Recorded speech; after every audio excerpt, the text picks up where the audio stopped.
Family and fellow soldiers, I'm the Professor, and this is the Moment of Truth.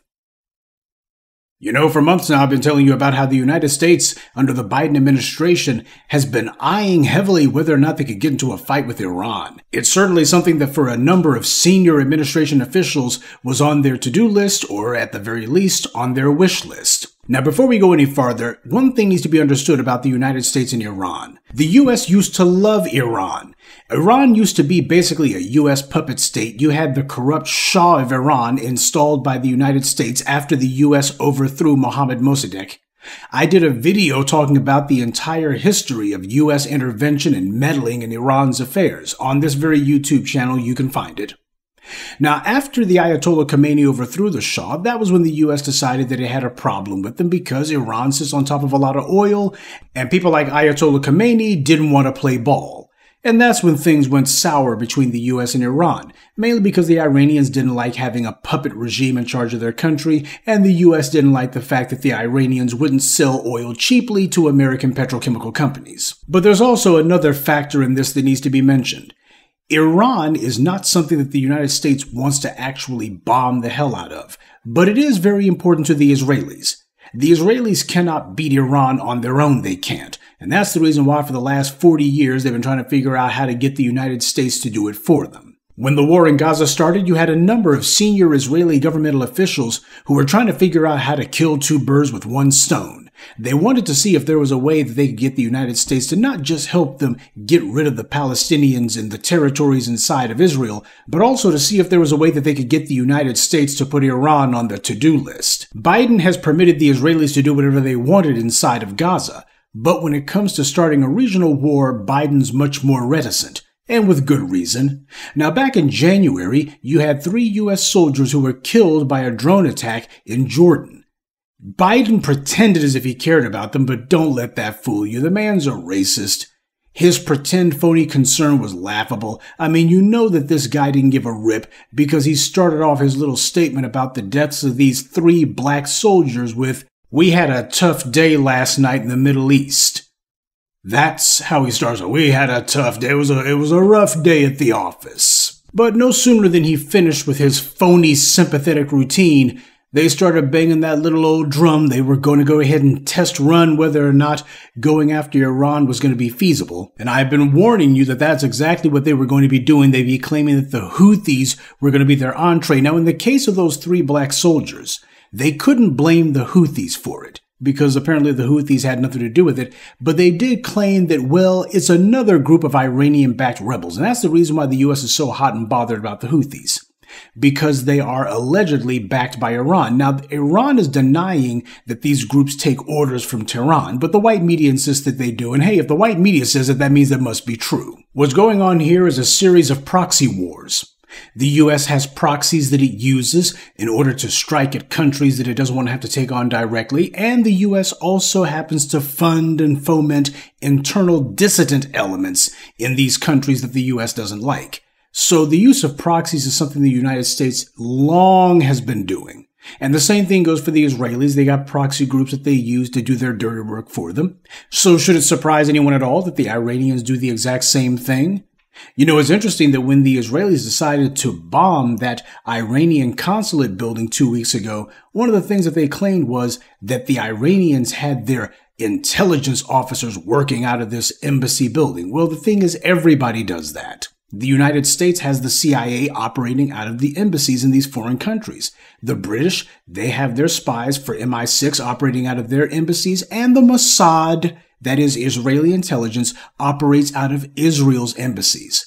But the white media talks about it as if, oh, this is shocking. Who would do such a thing? The U.S. and everybody does it all the time. It's standard operating procedure. That's how it works. As the war in Gaza drags on, the Israelis are increasingly finding that maybe Hezbollah might want to get involved in this, and Hezbollah is backed by Iran. The Biden administration has been talking to the Iranian government in the days that led up to Israel's attack on that Iranian consulate building, and it seems Benjamin Netanyahu was concerned that the U.S. was trying to bring about a cessation of hostilities. This is something Netanyahu doesn't want. I've been saying this for the longest time, and it's interesting how some people, especially your little white media and your little alternative white media outlets, have finally caught up to what I've been saying for the longest time now. Benjamin Netanyahu is the main driver behind all of this. Now, I don't mean as far as expansion of the Israeli settlements in Palestinian territory. That happens to be part of what the Israelis in general want. But with this war and everything that's been going on and the spreading of it, Netanyahu is the man behind it because he wants to avoid going to prison. He needs for this war to grow exponentially. He wants a regional mess, one that threatens to spiral totally out of control. That way he can have everybody scared that World War III might break out, and everyone's going to be so busy trying to clean up the mess that he made, he'll be allowed to slither away under cover of chaos. That's what Benjamin Netanyahu wants to see happen. Isn't it ironic? The white media has told us for decades that it was Iran who wanted to bring about a third world war, and we see the ones who are willing to deliberately cause a huge regional war are the very people who we were told are innocent targets of Iranian aggression. Keep in mind that the propaganda that we've seen the last 40 years, when it comes to the Arab countries in general and Iran in specific, this propaganda from Hollywood has come from Israelis who went to work in Tinseltown. From Golem Globus, who made so many jingoistic flicks in the 1980s, to people like Gideon Raff, who created the Showtime TV show Homeland. So there's not even 1 degree of separation between the Israeli government and a lot of this stuff that you see on television and in movies that basically say that these Muslim countries are America's enemies and we need to go to war with them immediately. Keep in mind, Pakistan is a Muslim country. They've got nuclear bombs and they've had the bombs for decades. So when exactly are they going to start nuking everyone? They haven't. The only country that's ever used nuclear warheads is the U.S., the exact same country who fearmongers about everyone else. You see, no matter what the white media or the Biden administration or anyone else may try to tell you, this is not about global security. It's about global control. Because once a country has nukes, well, the U.S. can't threaten to send in the Marines and all the usual tricks like sending in paid operatives to destabilize these countries. Those kind of maneuvers become a hell of a lot more dangerous when you're doing it to a country that has access to nuclear weapons. So that's the reason why the U.S. gets all hot and bothered whenever somebody seems like they're going to start a nuclear weapons program without the U.S.'s blessing, that is. Now, Benjamin Netanyahu knew that when he had that Iranian embassy building attacked a couple of weeks ago, that the Iranians were clearly going to retaliate. You cannot have somebody who attacks your consulate building, which is considered to be an extension of your own country. U.S. embassies are considered to be basically American territory in these foreign countries, and the same goes for everybody else's embassies. That's the reason why when the Mexican embassy got overrun by Ecuador a few days ago, you had them raising all that hell down there. They take it very seriously whenever that kind of stuff happens. An attack on an embassy abroad is no different than an attack on the country at home itself. The Israelis wanted to provoke a response from Iran, and that's exactly what they got. A couple hundred drones and missiles, even a few ballistic missiles, which the Israelis have claimed they've shot down all of them. Well, whether or not they did is immaterial. The thing is, this is different. Iran has never actually directly struck at Israel itself, but it has now. And that was exactly what Benjamin Netanyahu wanted.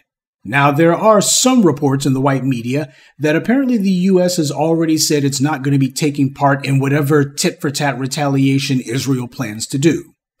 This remains to be seen whether or not Biden's going to stick to that one. He's made all kinds of tough talk and empty hot air about how the Israelis are doing this and he doesn't approve, and the Israelis are doing that and he doesn't approve, and yet he keeps making sure that there's tens of billions of dollars in money and weapons going to Benjamin Netanyahu, so obviously he can't be too offended by what they're doing. But I want to remind you, I told you that the phony hysteria about the Houthis was only being done so that the U.S. could set the pretense for what it really wanted, and that was a war with Iran, some sort of regime change.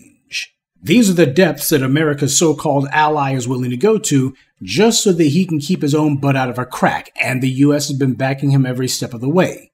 So it's not as if he's been doing this over Washington's objections. They do that stuff for the cameras, and that's meant to pacify the people in the country who are looking and going, not another war. The so-called foreign aid that the United States sends out, whether it be weapons, money, etc., that's a form of soft power. The U.S. doesn't have enough men, doesn't have enough money, or enough national will to just send in the Marines for every little thing. So the U.S. uses money to influence these countries' corrupt leaders and to have something to hold over their heads. If you play ball, then your crooked leaders can take that U.S. money and put it into their Swiss bank accounts. But if you don't play ball, well, the money might get cut off. That free cash you've been getting from the U.S. is going to end. And worse than that, you might find the money being used to overthrow your own country. So, do you want to play ball or you want to get crushed? But the point of this morning's briefing is to remind you this is a dangerous moment. Not because it has to be, but because white supremacy requires that it be. The only thing that matters to white supremacy is its control, not its survival. That's the reason why they don't do anything about all these school shootings that take place. See, for you and me over in the land of sanity, for us, survival is at the top of our totem pole of values. But for white supremacy, it's not survival that matters most. It's being in charge. They'll destroy the whole world before they allow it to live in peace. So instead of black Americans receiving the reparations that we are long overdue, hell, instead of the U.S. deciding to take the billions of dollars that it gives to Israel and put it into its own crumbling infrastructure, instead it's all about keeping the war machine cherry and making sure that these unofficial outposts like Israel happen to be maintained. That's the reason why Biden's going along with whatever it is Netanyahu wants regardless, because this is how you have a global empire. You hide it in plain sight by having puppet leaders in Iraq, or in the case of Israel, you make sure that you have some barbarians who are already in charge of this or that country, and they'll play ball so you don't have to worry about them breaking bad on you, at least not in the short term. But this shows how white supremacy has tied itself in knots, and though it's crazy as hell, that doesn't mean that it's not dangerous. It is. They've got a hell of a lot of power in their hands, and this asinine brinksmanship that they do is all meant for the sake of scaring people, forcing them to do what white power wants. And you better not talk about punishing us because the moment's too dangerous. It's too dangerous. You don't need to be worrying about punishing any of our puppet leaders like Netanyahu. You need to be worrying about this big problem of a regional war breaking out. Yeah, the exact same kind of stuff that they do to intimidate people here at home when it comes time to vote in elections. You can't be making any demands. Why? The orange man is running for office. You can't be making any demands. You just need to go along with what we say for the greater good. Otherwise, the whole country is going to come to an end. You need to let Benjamin Netanyahu do whatever it is he wants to do because after all, the Iranians, they want to get their hands on a nuclear bomb, and the instant they do, they're going to immediately start nuking everyone. Now, you know, of course, that countries like Iran can get their hands on chemical and biological weapons, hell of a lot easier than nuclear ones. If they were going to be running around trying to wipe people out, they would have done it a long time ago. This is not to say that I vouch for the morality or the decency of the Iranians. I don't. Keep in mind, Iran is where the term Aryan originated. It was over there with those people. And that tells you everything you need to know about them. And when it comes to black people, some of the most racist folks in the world, these Arab countries. This is not about rooting for any of them. But what it is about is understanding that this is what white supremacy always comes to. This situation is happening because this is the only place that white supremacy ever leads to. Now, our job as black people is to stand on our square about what it is that we need. Keep in mind, if we are making our demands for the money that's owed to us, that's going to be less money that the U.S. is going to have for all of this influence peddling or propping up these corrupt regimes. That's why even on issues like this, black people getting our tangibles, that ought to be front and center. You starve the machine for the fuel that it needs, and the thing's going to stop working. Now, I don't know whether the Israelis are actually going to carry through on their threat to actually retaliate against Iran, and if they do, does that necessarily lead to a larger regional war? The Iranians, they had a choice. They could have sent a heck of a lot of ballistic missiles. Israel could not have shot down all of them, but I think they wanted to send a message, which they did, which is if we want to deplete your would-be ballistic interception missile systems, it can be done. I think that was the point of those hundreds of rockets and drones that the Iranians launched at Israel. It was to send them a message. Our ordnance can reach Israel, and we got a lot more where that came from. This is what the world looks like without black empowerment. And that being the case, the world has a serious choice it needs to make. Either do right by black people, or you better get used to holding your breath. A lot. Good day, and be one. I'd like to take a moment to mention some of our contributors. Charlie, Morris Bodden, Kenneth Prescia, Kareem Lawless, and Michael Gilmore. Salute to them and thank you to everyone for listening, liking, and sharing this message. Black empowerment only exists because of you.